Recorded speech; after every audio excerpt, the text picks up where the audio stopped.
Hey, Alan, congratulations. Hi, how you doing? Good to see you. Good. Thanks so much for doing this. I haven't had a California person on for a while on this podcast, so it's great. I'm from California, but anyways, thank you so much, Alan. I'm so happy that I looked up your name and there it was. Yeah, I was actually shocked too. When I found out the results this time, you didn't even check your portal. You had to check for your name on the pass list. It was really weird because it was, okay, I needed my application number, file number, and I couldn't find it. People were blowing up my phone asking me if I had gotten the results because they initially told us that we were going to receive results Friday at 6. And then at 6, there was just crickets. Nothing happened. And then we were notified at 7:30 that they would be taking the weekend and that we would be getting notified on Monday at noon. So I was okay, so we're going to wait all weekend. Yeah, it was very nerve-wracking. And I was at work and I hadn't told my job that I had sat for the exam because I didn't know how it was going to go with the new multiple choice questions and all the technical difficulties. And yeah. It was pure chaos this session for sure. So you went all day, all week thinking that you were going to result, and then we were notified that there was going to be a slight delay, and they were very vague as to what slight delay meant. And then they had filed the petition late. Yeah, it was just a lot of competing things going on. But I kept remembering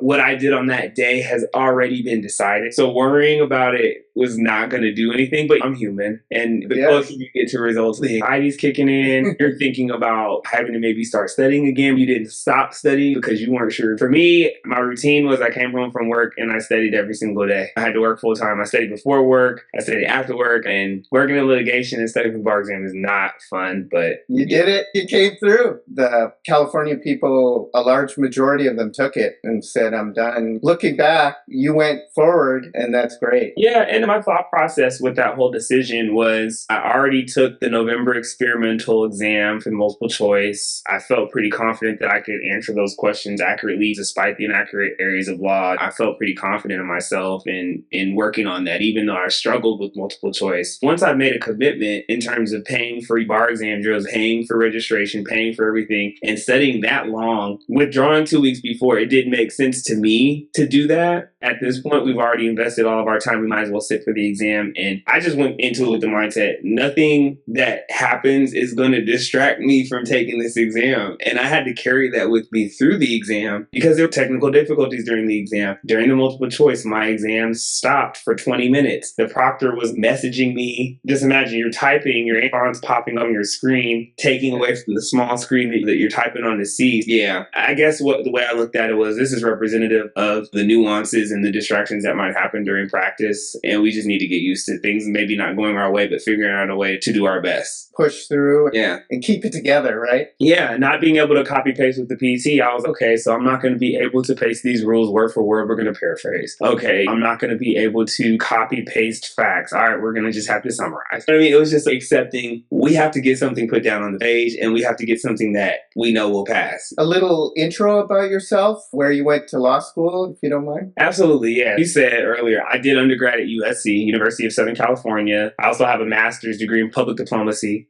and a master's degree in gerontology with a focus in legal and regulatory issues in aging. I completed that before law school, and then I attended law school at the University of San Francisco. I graduated in May of 2022. I had a fellowship after with legal assistance to the elderly and a 1-year fellowship with GAP. I had those 2 work experiences during that time. And then I also worked for the Arms Davis law firm. And I remember doing a lot for USF. I was on 5 boards. I was the SBA secretary as a 2L. I was on a faculty DEI committee to get more diverse faculty and to have that written into their policies and to get funding for traditionally underserved populations. I really care about the community and care about giving back to law students and to my law school. Okay. Yeah. Do you by any chance Professor Chong?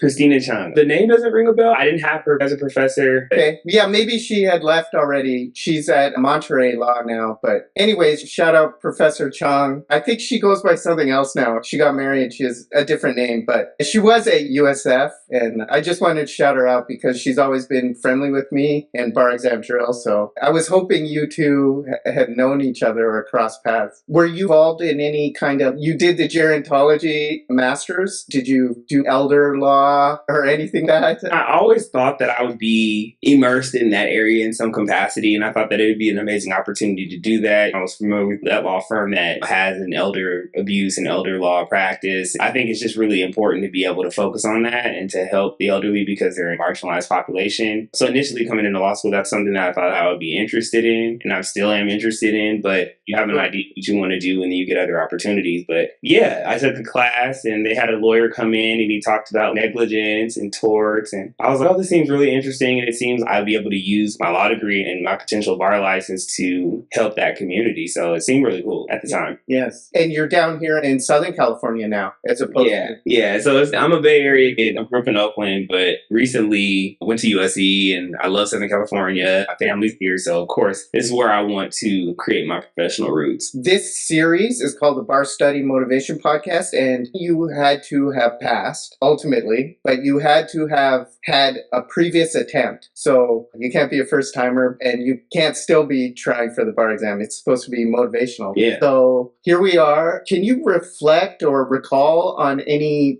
difficult moments during bar prep, during your path to passing, the low point? I think just getting started again, doing a set on bar exam drills, you're doing an MBE set and I got a lot of questions wrong. And then you look up rules, these are easy rules I should know. But I think that what had to occur to me was to shift my mindset into growth mindset, to keep trying, to not make excuses for not being able to do things based on my work schedule and just have a set schedule. We just had to get it done. We had to find a way to sit there and learn the rules. And it'd be some days where I'd be so depressed or sad. I'm listening to the audio track of rule statements. I had a private MBE tutor as well to supplement my misunderstanding, but working with that and using bar exam drills to really figure out if I really knew the rules. A lot of the bar exam drills rules are the foundational rules that you need to know for the bar exam. And they come up on all of those questions and they help you eliminate questions. So I think for me, seeing that, identifying that and drilling and just pushing through. I've always been a pretty clear writer, but I think the multiple choice, if you can't do the multiple choice, you're not going to pass. So at the end of the day, we just drilled that foundationally. And that's 7 subjects on the exams. When you first started, for the viewers and listeners, you send me your score reports and then you're sending me essays too, I think. And I kept on flipping back and forth and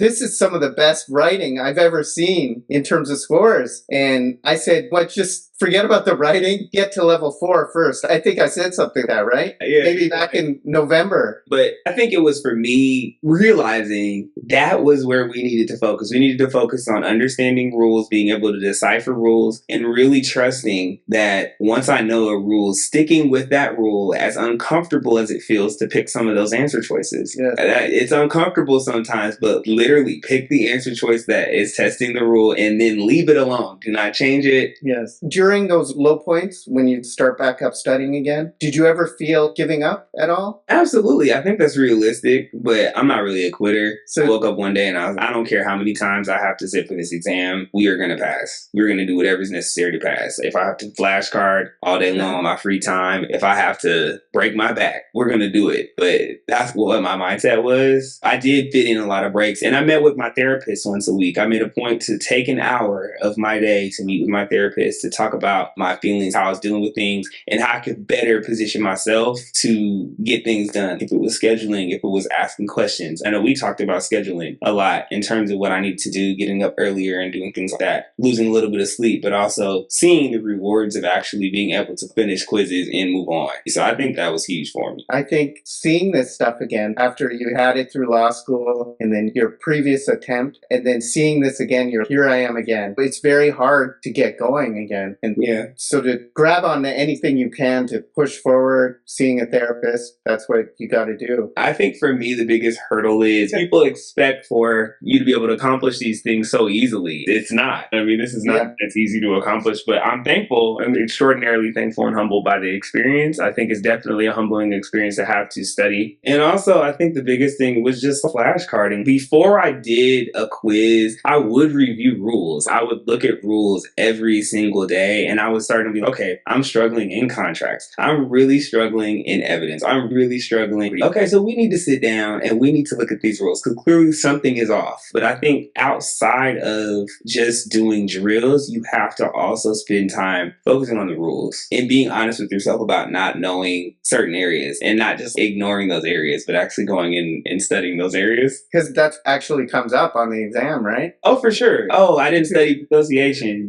First association. Yeah, or I really don't understand homicide. I'm okay. That's why you have 5% on your MBE in criminal law. You know what I mean? It is hard to be honest with yourself because you are working hard. Anybody who sits for the bar exam, I honestly believe works really hard. And so pat yourself on the back for that, but then also make sure you're doing the right work. And you have to figure out what that is for you. For me, it was focusing on those 3 areas and trying to boost my MBE. And I think that really made a difference for me. And I'm sure it was because you're such a good writer, to face those MBEs was quite painful, but you pushed through. Yeah. So much of the law and writing, right? You're doing arguments, you're representing both sides, you're doing that back and forth. And I think that sometimes can be a double-edged sword with an MBE question because the Conference of Bar Examiners in Kaplan has this particular way that they want you, or the way that these law professors or experts have written these questions outside of the ones that were not proficient on this exam, but there's one answer usually. Yeah. So you got to pick one, but you have to know a lot of law to eliminate things. Yeah. Bar exam drills? Yeah, bar exam drills, the rules. For me, recognizing that I wasn't going to be able to clarify certain topics on my own, it wasn't just doing a prep course, writing essays, flashcarding critical pass, and taking adaptive. I think it was more of dissecting what I don't understand. And for the things that I wasn't able to clarify by myself, I did have my tutor that I paid privately to help me with that. I'm not saying that other students won't be able to rectify things themselves, but I knew I do not understand this. Shout out this tutor? Oh, yeah. It's Jay Chavkin from Personal Bar Prep, but yeah, he helped me with the MBEs. That's great. I'm just thankful for having that supplement, but also after clarifying what I did not understand, you still need to drill it. You still need to do a lot of questions, and you still need to do the repetition of the questions that you got wrong. And I think that's something I never thought of doing. You never think of doing questions you got right or wrong again, but I feel that really supplemented my study process. So now that I'm rectifying what I don't understand, I'm drilling it over and over, and it's starting to become second nature. Yes, definitely. Yeah, because that's the way I wanted how bar exam drills to come across and to work with. So that's great that it really worked for you. And then also your tips for, it's just the pressure of the timing, and that can really throw you off. So it's really practicing with the timing was helpful for me, because then when I was pressed for time in the exam, I've already been through this. I already know how this feels, but I know how to still perform and get things done. So that was helpful. I completely understand. People need encouragement. I know you need to be able to encourage yourself. People need to see someone touch going through. They need a representation of themselves. That's I agree. Saying it, but it's definitely something that is a work in progress. Okay, I know you don't have that much time, so I'm not going to take all of your time, but I just want to thank you for pushing me to continue to drill, even when I was like, screw it. I can't get past level 3. This is ridiculous. I just remember seeing your writing. We were talking about essays. I was okay, I want you to start doing essays and drill the MBEs, because usually, we want to do it all, right? Yeah. I looked at your writing. I'm like, dude, I've never seen writing this high before. It's 1500s. Because we rolled up a storm with rules, issues. We overdid it on purpose because I was like, I cannot do this again. I was sitting there, I cannot do this again. It's ridiculous. I'm sure you got perfect. But because I had seen those essays before, I remember doing practice essays. I was like, oh my God, I literally just looked over Wills and Trust essay that looks exactly like it. Yeah. And I just didn't make excuses. I was okay, we're going to start the day with MBE, but we're going to do these essays. You can't let anything trip you up. You got to hit it all. You obviously email, hey, Alan, I thought you haven't done your contracts level 3. I'm hard one, right? Yeah, when it got to 50 questions, I was like, this. And then they're not in order. Yeah. Oh, man. And then you hear the chime and you're like, we got through it. Because it was just such a hard process. And I know better than anybody. You got to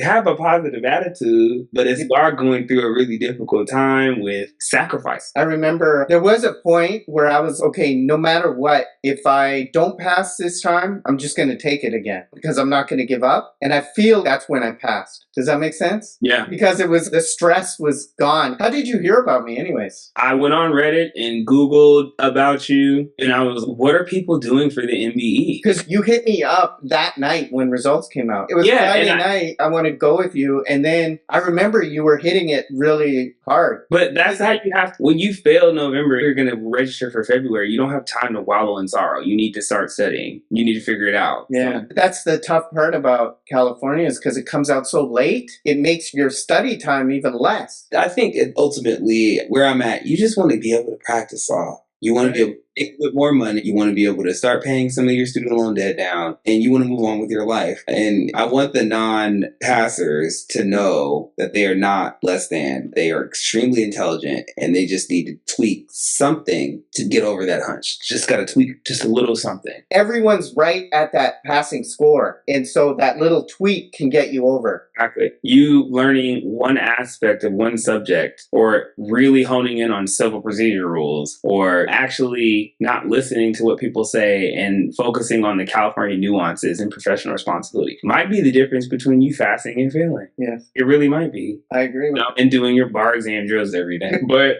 just not making excuses, doing enough questions. Are you talking about for the multiple choice or all of it? At first, I wasn't timing multiple choice, but then at a certain point, it's okay, you're not going to be able to read this more than twice. So you need to read it, understand it. And then also, I think it took a lot of practice adapting to the digital format. You do practice questions for unadaptive RU world in digital format. I used to print off my practice exams to take notes in that format. But in the new format, you had to practice annotating on the computer. So I think bar exam drills was helpful because it was enabling me to practice the electronic format of not being able to really take any notes on an MBE question, but still finish it. Yes. Now they're going back to the Supreme Court of California. They're going to go back to the old questions. But I think that's great because I noticed that a lot of the bar exam drill questions are similar to the style of the NCBE. So it's perfect to see that and to know for the students who are studying for the bar this July that you're reinforcing rules that the NCBE likes to test. So Good. it's going to be great for them to study. Fun summer. Thank you for that. So we talked a little bit on results. If you wanted to expand a little more on that, waiting for results, that you were in the mindset that it was already submitted. Could you expand on waiting for results? And oh my God, it was terrible waiting for results, but I kept my time busy. I was exercising a lot, doing a lot of activities, adult sports leagues and stuff like that, and working long hours and trying to volunteer for overtime to make sure that I supplemented my time appropriately. Also, having a full-time job in litigation, like I said previously, it is a difficult task, especially when you have a knowledge base of your JD in the setting. I think that contributes to the type of work that you might receive and the expectation in a law firm setting. did the thought come across your head that you may not make it this time? And if so, what you would do? Or were you thinking, if I don't make it this time, should I take a break, take it next February or something like that? Did you ever have those kinds of thoughts? I really did. I reached a certain point of confidence during my study, which was very close to the end. And it was when I was quizzing my flashcards. I was just going through some topics and I knew word for word every flashcard. I was okay, yeah, we're ready to do this. But I think it was more so in January after Christmas time. I was getting a little bit of anxiety. I was like, I'm not ready to take this exam. I have to do all this work. I'm not sleeping. I'm not eating. I'm not really taking care of myself. This is really difficult. And then I talked to one of my fraternity brothers. He was like, you just got to suck it up. You got to slow down. You're almost there. And I'm not saying that's good advice, but I think if you put your mind into the work,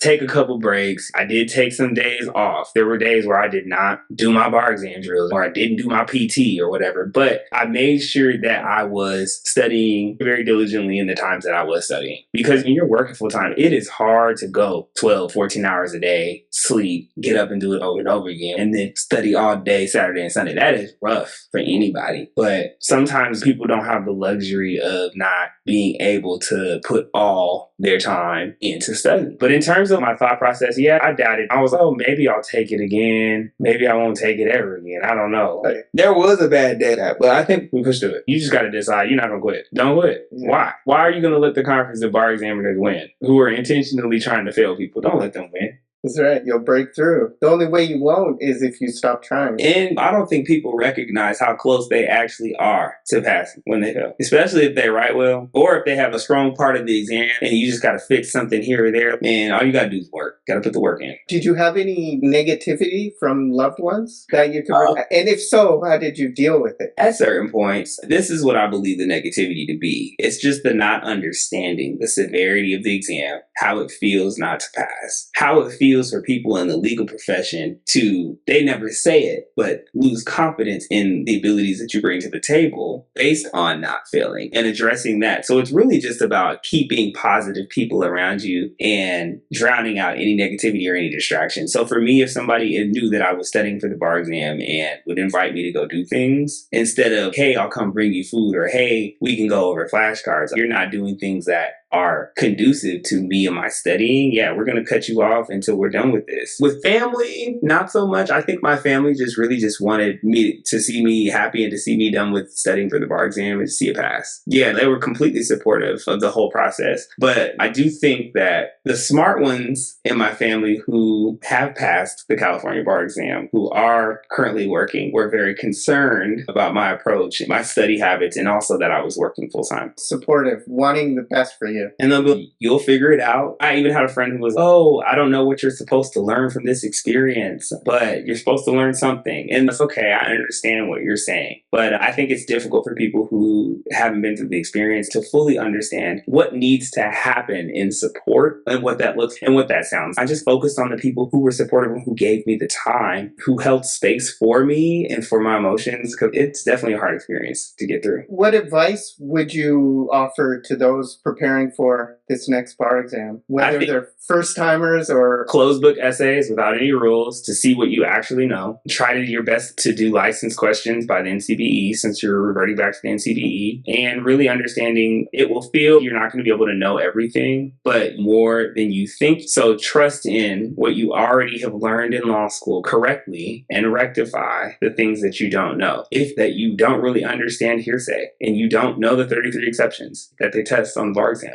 then you probably should study that. If that, oh, I hope that there's not a con law essay this summer, then you should be an expert on the con law essays and what they look. If you see the model answers look a certain way, you might want to make your writing look the model answers. But that's just what the advice that I would do. It's there for you, right? Yeah. Apparently this bar, the curve was based on the PT and also technical difficulties. It was horribly administered. But I think in the grand scheme of things, for the evaluative measures for content, that is also an important essay because it's counted twice. So just being strategic in your efforts. Can we put your email up if somebody has a question? Absolutely. Anybody that reaches out to me, I'm helpful. Yes, you are. Because I'm no one has time to be taking this test more than once. Okay. So if we can be helpful, if we can inspire someone to continue to not quit, to keep going, that's all I'm here to do. Honestly, I want more people to be a part of this profession. California needs really good lawyers who are passionate, and anything that I can do to help, I'm going to do. Thank you. And you're in LA now, correct? Yes. And did you just stay at the litigation firm? I'm currently in transition. I'm discussing with them opportunities to move forward with the firm. Nothing's set in stone right now because they didn't know that I was taking the exam. So we have to have those conversations. But I'm also interviewing because I don't know if they're going to offer me. But I think that they are. And I'll definitely keep you posted. Did you take the oath already? I did. I took it the same day I got my oath card. I had a notary come to the house and take it and submit the documents because I don't want any holdups. Great. I love it. Yeah. The family's going to come to the courthouse on Friday and we're going to do that. So it's going to be great. It was an honor working with you and meeting you. And I look forward to hearing about the great things you're going to do. Well, the sky's the limit. We got through one of the biggest hurdles academically for me professionally. This is an extremely difficult exam, and California prides itself on failing the most people out of anybody in the country. But it was a historic pass rate this time, and I'm just thankful. And I'm going to continue to pay for it because the bar exam is ridiculous. It doesn't really test the competency of what you need to do to practice law. We have to get through it. We have to figure out a way to pass it. So I'm just happy I passed. Thanks so much, Alan.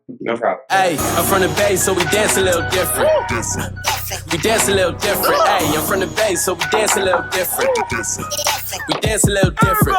Hey, that's that bass. Yeah, that's that bass. Yeah, that's that bass. Hey, that's that